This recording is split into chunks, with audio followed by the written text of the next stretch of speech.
What is belief? Belief is thought that seems, that feels real and solid. Some people claim to be without belief, and that is a nice belief. However, belief in the physical world is necessary for survival. It can be known that the physical world, which we assume exists, but cannot be known without concepts, has no qualities or characteristics, no time, no dimension, no causality, no measurement, no laws of nature, no this or that, without the objectifying human brain. However, not believing in trucks and roads and soft, squishy bodies will not prevent a truck running over you. And beliefs in things imaginary, well, that's another matter. Selves are purely imaginary. Next, tomorrow, purely imaginary. Love is imaginary.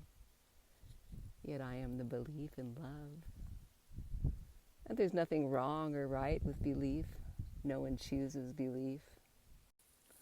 What would you be without belief? There is no one underneath the conceptual overlay. There is no one who has belief.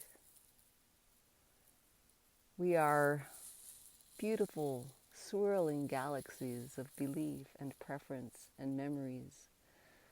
We are thought dreams. And knowing this does not stop thought, does not stop the dream of separation from continuing. There is the end of hope and fear of a never arising next. It is known there is no now, nor anyone to be in it or out of it. That all there is this self-arising, self-erasing, simultaneously blooming and wilting without time or non-time.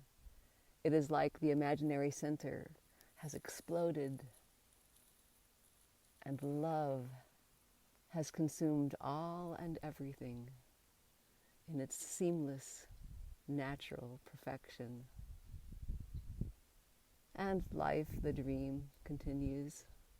Cooking, crocheting your clothes, going to the market, loving your husband, loving everyone you meet.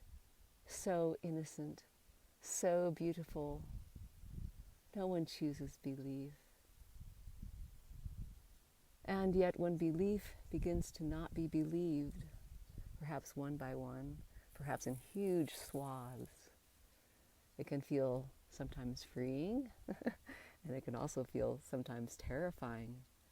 For if belief is the feeling of solidity, then this feeling of solidity starts to go away. Where are you without all these handholds?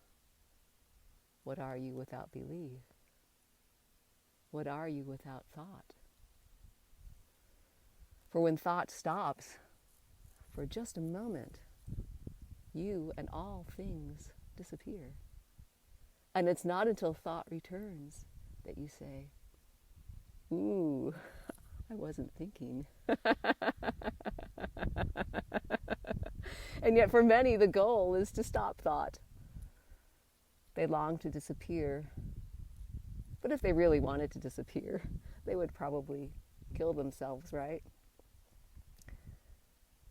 So I think that without having heard that there was no self, people would be trying to change thought, change feeling. I certainly did. I always wanted to have happy feelings and happy thoughts and smart thoughts and beautiful experiences. So there was a constant trying to manipulate the dream. And it was a constant effort. And it was very painful because trying to manipulate the dream is the dream. Trying to change the story is the story. All trying or not trying simply perpetuates the illusion of a you inside this thought dream, this thought stream that happens all by itself. Quite naturally, all of life happens by itself. Quite naturally, enlightenment happens all by itself.